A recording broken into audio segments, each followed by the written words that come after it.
What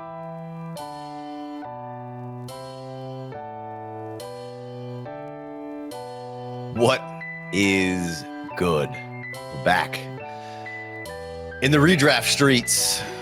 We got a one quarterback mock for your pleasure. We're going to be looking at the 101 spot here. Now, it is July 29th. This will obviously change as things go on, but we want to keep bringing these up, doing mocks. You got to mock it up before you fuck it up, of course. So we're going to take you through a draft that we're doing actually right now, not even complete. But we're going to take you through the first 11, 12 picks, see what we could have done differently, see what we like, what we don't like. Chev, how you doing today? You know me, brother. Any day on this side of the dirt's a good one. That's right. That's right. Well, I'm doing fine. So in case anybody was wondering. But all right, I had the 101 here. I start off with Ja'Marr Chase.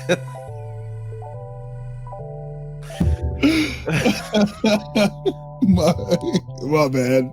Hey, Casey, how are you, brother? It's been a long-running joke on the show that nobody ever asked me how I'm doing. And I don't care. Here we are. I'm doing great because I had the 101 and I drafted Ja'Marr Chase at the 101. Are you drafting Ja'Marr Chase at the 101, Chev? I told you, I'm taking Bijan Robinson and I'm taking my ball and going home. Okay. Yeah. Okay. I'm not upset about it. In full point PPR, I could, Bijan, Ja'Marr Chase. I don't think you're doing it wrong really either way. I default to Ja'Marr Chase in this scenario, and I took him. So then obviously you're going all the way through here. You're coming back. You're at the 212. I got two picks in a row here. Bucky was certainly in my queue. Breece Hall's in my queue. Lad McConkey's in my queue. But that's probably about as deep as the queue gets there. Maybe looking at a little bit of Garrett Wilson there, but the news of Fields getting hurt was kind of bubbling up right around the time we were starting this one up. So we're all right here. But so I went with Bucky and I doubled down on Chase. I've been really enjoying getting the running backs early and often, and then kind of filling in the middle rounds with some wide receivers, and then grabbing some late and filling in some backup RBs a little later after that. How would you have ran this 2-12-3-1 here? Because I like the running backs. I like Bucky. I think Bucky's going to be good PPR back, and Chase Brown just starting to get more and more love. Just going to get a ton of work, be the workhorse. I think both of these guys are going to get a ton of volume and are in really good offenses, and that's kind of what I'm looking for in this area. So, what would you have done differently there, Chev? I don't know that I would have done anything differently. I mean, honestly, with Bucky, it's just kind of a preference thing. I haven't been clicking the button on him as much, but at the end of the second, for what he's going to, the opportunity that he's going to represent, being at 18 points a game, I'm fine with that. We talked about it on the initial episode. I prefer Devon Achane, but this is a different, you're splitting hairs in terms of what they're going to offer you fantasy wise. And you're able to get him about 9 or 10 picks later. So I like Bucky Irving. I think that Rachaad White still will have a role, but it's not going to hinder Bucky Irving being efficient and still crushing in 2025. And Chase Brown. We've said that we don't even have to go over how much we've talked about how awesome Chase Brown is, but him being, the workhorse guy, I mean, he's fifth in position in routes run, despite not seeing 5 targets in the game until week 9 last year. And from weeks 9 to 18, he was 20 points a game, RB4. So with Chase Brown, it's as safe of a bet for volume as you can get in this whole deal. And if it's full PPR, he caught 54 passes last year. That was 4th at the position. So yeah, I don't know that I would have gone any differently. You can't guarantee the volume with any other pick in this round, in my opinion. So, I just, looking at it, Garrett Wilson, Lad McConkey, Breece Hall, as much as we love Breece Hall, do you think Breece Hall gets more touches this year than Chase Brown? Would you bet? Which one would you bet to have more touches? It'd be kind of a coin flip for me. I would give the nod to Chase, I think, but I do think that the better offense. Right. The better offense. Exactly right. And a good pass catcher in his own right. I don't think he's on Breece's level. But we saw Chase Brown be really, really good in that realm, and all the camp reports working on it even more. And he wasn't even the full-time starter last year. I do think there will be, whether it's Moss or Brooks or whoever mixing in there. I don't think it's just going to be Chase 1 million times a game, but Chase came in there and operated at a really high level with them. So they can't put that genie back in the bottle. And Joe Burrow's like, well, we need this guy. Let me get this guy. So that was kind of my thoughts there. And I do like Brees. I like Ladd. But again, I wanted to go a little bit more running back heavy to start this thing. And that's kind of the way I've been feeling the drafts, really, of when I'm the most happy of how it plays out. Right. And so somebody like Kyron could get a little bit more volume potentially. But who knows? And Omarion Hampton's starting to get more and more interesting with, maybe we don't know the severity of Najee's injury. Right. But I don't think I'm quite ready to move him all the way up there. I'd much rather take Chase Brown and just know what I'm getting and feel comfortable. Right. If somebody like Ken Walker turned into a healthy season, I think he could be up in this area, but he's at the end of the third, fourth, middle fourth. And you're not always going to see Bucky here at the 212, and maybe Chase Brown gets even more steamed up here. Two guys did take receiver quarterback a little early, in my opinion, there. But hey, if you want to get a good quarterback, Josh Allen and Lamar Jackson, our ADP right now says Josh Allen's 210 and Lamar Jackson's 303. So that's kind of, right around the range, right? But the cool thing about drafts is it breaks down depending on who's in the room so many different ways at any given point. So you can't ever say, well, that would never happen, when crazy shit happens all the time, right? And then redraft even more so maybe than anything else, because you got a bunch of people who are probably really serious, and then some people who are just playing in office leagues and a little bit more casual. So that can break in so many different ways.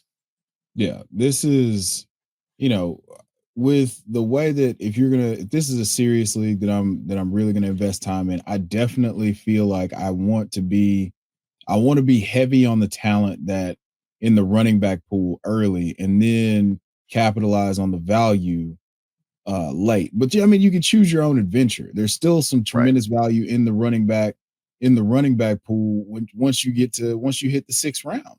So, with this particular build and going Jamar Chase, like, you have basically you've secured what's going to be about 20 points a game at worst. And with your 101, there's no one with a higher ceiling at the position. And then you can go build out another position and then take value again. Right. So I like that. Right. And this is, you're anchoring your wide receiver 1 position, and then I could kind of float with some running backs 3 in a row, which is kind of why I took that approach there as well. But I don't mind starting four running backs in a row, really. And we should have described the settings a little better to start. It's full PPR. It's 1 quarterback. It's 2 running backs, 2 receivers, 2 flexes, right, and a tight end. So not 3 mandatory wide receivers. If it's 3 mandatory wide receivers, I probably flip at least one of those running backs to a wide receiver, right?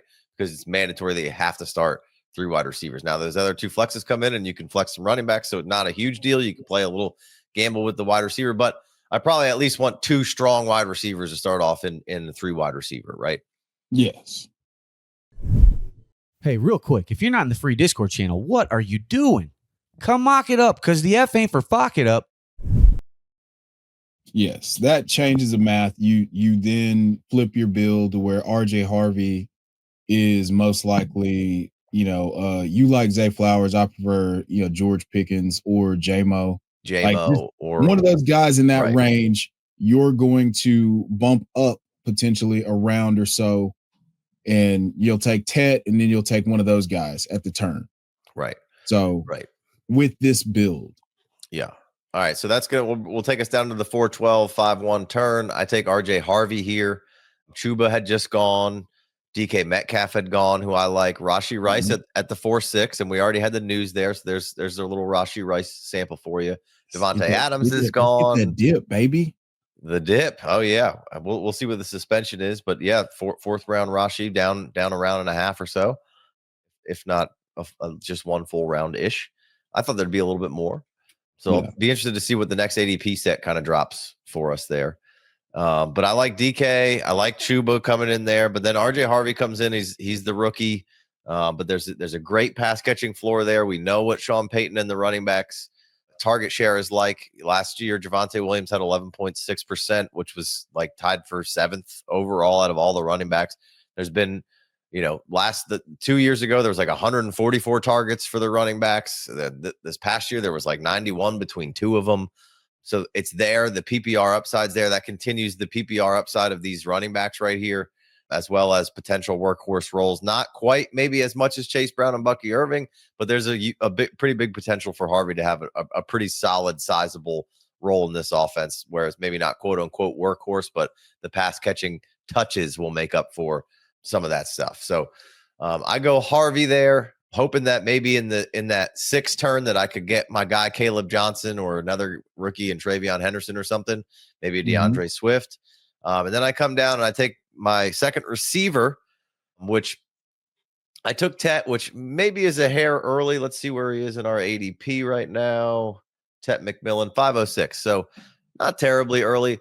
What I was looking early, a half and around early. He's not coming back. Right. So when you're at the turn here, those are things that you have to run through your head, right? You have to say, well, even if I'm a little ahead of ADP, they're not coming back to me, right? And so you kind of have to make some of those decisions. So you might be a little early on the two guys that you pick, but they're your guys and they're not coming back. So grab them, right? Absolutely. I was faced with a decision here of DJ Moore, Zay Flowers, DJ Moore, Love, maybe heating back up a little bit. I like Pickens. I don't mind Worthy, but it was really down to Jameson Williams, probably George Pickens, Zay Flowers, and I like Chris Olave, but I was hoping maybe I could possibly squeeze him in at the 6'12". Didn't happen. He went at 5'11". But Calvin Ridley was another one where I was like, maybe, just maybe he'll come back at that 6'12" and somebody's sleeping. But boy, oh boy, do I love drafting Calvin Ridley. So that was a bummer that he didn't make it back, and he was in heavy consideration there. I think he's going to be a target monster and just a PPR machine. I did end up going with Tet McMillan as the second one because, again, I think the target volume is going to be there. I think he gives Bryce a big target to go to. Bryce's projection from the end of the season into this season, I think, is going to be very strong. And Tet's, in all intents and purposes, look good so far through camp. So I think the volume, the end zone target for him being in that red zone with all that size that Tet has and the nice hands and body control that Tet possesses. Yes. And then, what the first thing that really caught my eye with Tet McMillan, just going back to the scouting process from Dynasty point of view, was watching that man run a whip route, and guys that are his size shouldn't be able to run whip routes like he runs a whip route. And that's really what put me on to being like, yeah, I'm pretty interested in this fella right here. So sometimes with prospects like Tet, or Tetaroa, I'm trying to do better. He said, I refuse to call him T-Mac, and he doesn't want to be called Tet. So with Mr. McMillan here, you're talking about a dude who we got to watch be awesome the entirety of the time. So you just started to pick holes or poke holes in like what you go from being what he could be to what he could improve on. So there's a little bit of prospect fatigue. I was guilty of that. But now in Carolina, you had Bryce Young. He lands with Bryce Young, who was 21.8 points a game from weeks 8 to 18. And you can take out the 40 burger, and he was still like almost 20 points a game in week 18. So I love this landing spot. I think Tetaroa comes in immediately and dominates in target share. He's going to probably lead them in end zone targets, and being able to grab that at the 6-1 or 5-1, pardon me, being able to grab that lets me have another shot at 130 to 140 targets and then crazy target share in the end zone is what I contend for Tet McMillan, Tetaroa. Yeah, maybe we could just call him Roa. I don't know. But that's kind of I'm gonna call him Big Pineapple. Sure. That's kind of how I landed on those two picks. Moving on to the next turn, coming in at 6'12", 701. Not my favorite picks and not my favorite variety of players. I was really hoping Roma Dunze would slip. Talk through this because I'm curious. Yeah. It feels like you got stuck. A little bit there. And basically what I ended up going with was upside and safety. Upside with Judy, safety with Myers, right? So I was hoping the guys that I was hoping that was there was obviously we talked about it. Caleb Johnson was hoping he would maybe be there, or Henderson wasn't. Roma Dunze wasn't. Jalen Waddle wasn't. And we talked about Ridley really hoping and dreaming, not there. And then Swift one before me, who I would have been intrigued there with one of those picks. And then right after there goes Jordan Addison at 702 after that 701 Myers. I was kind of looking at him, was looking at Ricky Pearsall. Don't really know what to do with Quinshon Judkins right now. He could have been a sneaky play there that really helps you out, or who knows. So right now I'm just kind of erring on the side of caution with him. Obviously there's some issues to settle out. We don't know what it is. And Tony Pollard at 705. This was that Mixon pick is before the news broke on Mixon. The Tony Pollard at 705 would have been very interesting as well, but I was like, I feel like I need to grab another receiver here. Jordan Addison with the suspension, I don't know, is that going to be 3 games? Not really sure. Typically the DUI policy is 3 games. Right, but if we look at this player card here in 2024, old Jacoby Myers came in with 218 PPR 218 PPR points, wide receiver 19. And for how good it was with Jordan Addison this past year and how great he's been through his 2 years, he was still 21, 212 points. He might miss 3 games, and he's got a rookie quarterback. So I just went with the safety, Jacoby Myers, and the upside of Jerry Jeudy. I didn't love a ton of my options here. Felt like I either really, really had to reach or I'm taking, these to me were like upside safety. I think any tight end I want after Laporta and Hockenson being gone, we're going to be there in the 8th, 9th, 10th round. So I felt pretty comfortable with that. I'm not ready to take a quarterback yet, right? I don't feel the need to grab anybody that was on the board in the 6th and 7th round right now, right? We're in the 11th. I haven't taken one. We'll get there in a second of kind of what I was thinking there. I was thinking about it. So that's kind of where I ended up there. I don't feel bad about it. I feel like Jacoby Myers could be an every week starter for me. I think Geno's an upgrade for him. And if Flacco's playing, then Jeudy should have a pretty good chance to be decent. I'm probably not going out there week 1 and putting Jeudy in the lineup. I'd probably start Myers. But yeah, what were you thinking, Chev? I was thinking, if you're with that Jeudy pick, would you swap it out for Pearsall? Just like if you're talking swinging for upside potentially. Yeah. Right. Because there's like a safety of knowing that there's a role for him in an elite offense. Whereas with Jeudy, it's like, he's gonna dominate target share, but how they're projected to score like 16 points a game or 17 points a game right now. And so with that's the biggest thing is like I can tell right there that was just kind of a hey, this is I felt like you got stuck, and I when I saw it when we were doing it, I'm glad that I remembered now while we're recording to talk to you about this because I wanted to ask you there. Yeah, I ended up going Pearsall, and I'm not the biggest Pearsall guy, but I'm coming around on it.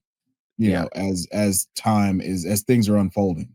Jeudy with some consistent targets, wide receiver 16 last year, right? So again, just a lot of upside, but no, of course Pearsall was. I'm a Niners guy. If you don't know, if you're just tuning in, I don't really ever try to let it show in what we're doing and how we're doing it. But to me, like you said, he should have a decent amount of target share and what's going on for how the Niners are trending right now and who their wide receivers are. So of course, yes, that was certainly interesting and intriguing in my queue, Ricky Pearsall. So no, I think there's plenty of upside there. I guess maybe just a little bit more trust in Jeudy after seeing, glimpses and hopes. And then this past year, kind of putting it all together with Ricky, we saw it for a few games here or there. So, it's one and done. To me, it's swing for the upside and then take a little safety. So I could have went Pearsall there and not been upset about it. Yeah, no, like I said, I was curious and I wanted to talk through that. We can move on to that next little clip of picks right there though. Yeah. All right. So at the 8-12, I get my guy Evan Ingram, who is my after I miss out on Kittle, essentially, I almost always turn my attention to Evan Ingram. I put Sam Laporta in the queue just to kind of track him and see where he's going. And if Sam Laporta would have been in that range of the 6-12 to 7-1, that might have been a spot where I say I don't always pick Sam Laporta, but like if I kind of get in a dead spot where I don't love anything that's there, I'll go Sam Laporta, right? Because there's just an extreme amount of upside there, right? And so that didn't happen, right? So again, in that dead spot. But then I come back and I knew that for the most part, I could get Andrews or somebody like Tucker Kraft or somebody like a Njoku. Mark Andrews now likely out again, maybe for extended period of time. Who knows? We'll see what that ankle injury is. But I think Mark Andrews has a decent little bounce back here. And in the 9th round, I could have been fine taking him. But I think Evan Ingram's going to come in and just mop up things in the middle of that field. I think Sean Payton's going to put him to good use. Bo Nix is going to be able to find him. So I think that's it. That's an all. I got a lot of. If you looked at my best ball shares and fast draft shares and all those kind of things, there'd be a lot of Evan Ingram in there. So he's the one that I pick a lot. And this 9-1, I didn't know what to do here, man. I was up against it. Jaden Reed just seems like if it works, it's going to be great. If it doesn't, it's going to be like I don't know when the hell to start him. Was looking at Ibuka, was looking at Scatabo. Kyler Murray was in the queue as a quarterback, being like, all right, we can get some legs. But, I got trapdoor pull in case of emergency. Justin Fields still hanging on the board right now, right? Which if he's playing, regardless of what you think of him, he scores fantasy points in large droves.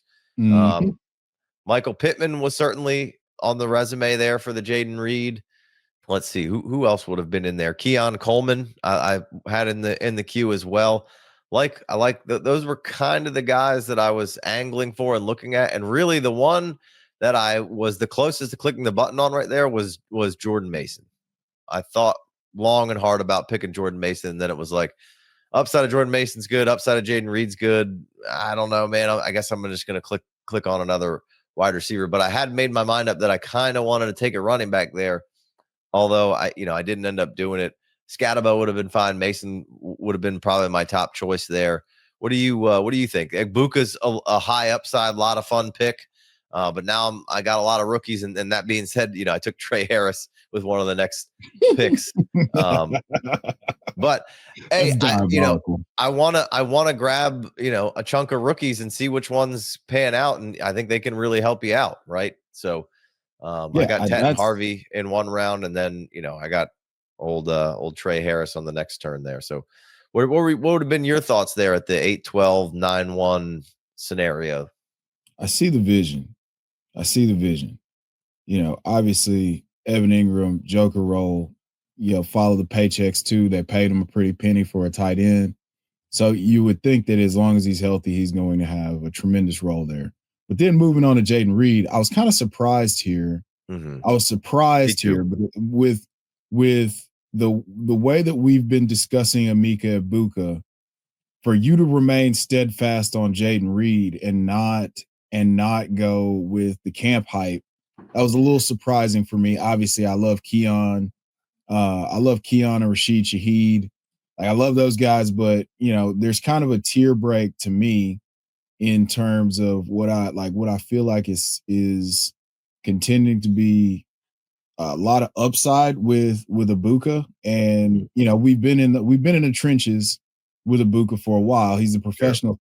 So if there's a guy who can come in and get you 12, 13 points a game, just that's great, especially for what we're talking about right now. And that's what he represents. So I'm cool with Jaden Reed just because if it hits, I think the ceiling in 2025 is much higher than what Ibuka's will be if he's not going to command a dominant target share. Mm-hmm. So I'm perfectly fine with the Jaden Reed pick. It's safe, but I was surprised that you weren't a prisoner of the moment, prisoner to the camp hype and selecting Ibuka right there. If you're looking for more FFD, sign up for a Patreon or YouTube membership and get access to the ADP, Dynasty rankings, the rookie draft kit, and extra shows every week. Jaden Reed, I've seen it from Jaden Reed. If he gets on and gets, he had a shoulder surgery that had him out for a while. So I think that was part of his problem last year as well. We'll see, some reports of him on the field now on some 2 wide receiver stuff. So that would be a positive. We'll see. But obviously an electric player that the Packers need to get the ball in his hands. He's just such a good player with the ball in his hands that I don't really understand why they don't figure out more. And some of it I think might have been injury last year, and he hasn't been the most healthy ever. But Also, in these mocks, sometimes like somebody like Ibuka, I'll let maybe just kind of slide by if I would have felt a little more compelled to the button. But like let me see where the public is still viewing these players is almost sometimes more beneficial than me making the exact pick I would make in some mocks, right? Yeah, sure. So No, I sometimes totally that agree plays with that into it. point. Yeah, I'm just thinking like I don't think about it from that perspective. I think about it from like what do I want on my Yeah. team, this iteration of my team, as opposed to actually servicing the people for Right. this particular mock. But Right. Well, it's yeah, just, let's see where it lands with the ADP because all these things are building ADP. So all that stuff kind of runs through my head as I'm doing it. Of course, I'm going to make certain picks, but like sometimes I'll let Caleb Johnson slide because I know that if I take him, I'm probably going to take him a little higher than some people, but I want actual ADP, right? So sometimes I will let some things kind of go by and pick somebody off the beaten path a little bit that I wouldn't necessarily pick. But hey, I understand playing just the tip with your picks, dude. that's I right. get it. That's right. I get it. But I did like Jordan Mason there. I hovered over that button for a minute there. I kind of liked it at 901. So then my last two picks so far, and then we've got, obviously I need to take a quarterback, kicker, defense. So I really only have two more picks here. But I went Trey Harris and Tank Bigsby. Didn't take the rookie last time, and then I was like, I'm gonna take the upside rookie around later in Trey Harris and what could be. I don't know what's wrong with Ladd. Just saw the thing pop up where he was questionable. It's probably nothing. But I like where the Chargers offense going, and I just like that there could be like some really, really big upside in Trey Harris TDs, and kind of just being that X wide receiver that just goes out there and dominates with them while Ladd is cutting it up all over the field. It's happening. Like that a lot there. I think wise guys in front of me here. I don't know if Jason will black out these names, so sorry, I don't mean to blow your spot up, but I thought he did a good job coming in and out of these breaks with being on guys that I would kind of be on. Like I like the Swift, and I was looking at Addison, didn't know about the suspension. I like the Downs coming into this 8-12. I would have been looking at him. I like the Mark Andrews coming back out, Kirk coming in here. I like Christian Kirk, that he would have definitely been on my radar. I kind of wanted to double tap a running back at this 12-11 spot and go like a Rashad White and Bigsby, or Jaden Blue and Bigsby, or something along those lines. But then I also started thinking about it. I think if this may have been my team, one of those picks might have been Drake May, just for rushing upside and just to make sure that nobody else got him. He might come back to me. He might not. But, he would have been a pick that I would have had a hard time passing on in that 10, 12, 11, 1 area. I've got him later than that in a lot of these mocks. So kind of going with that. And if I don't get him, it's not the end of the world. Again, I could pull the shoot on Justin Fields and see what happens. And then if I take Fields, I usually take a second quarterback. A lot of the times I usually just take one in redraft.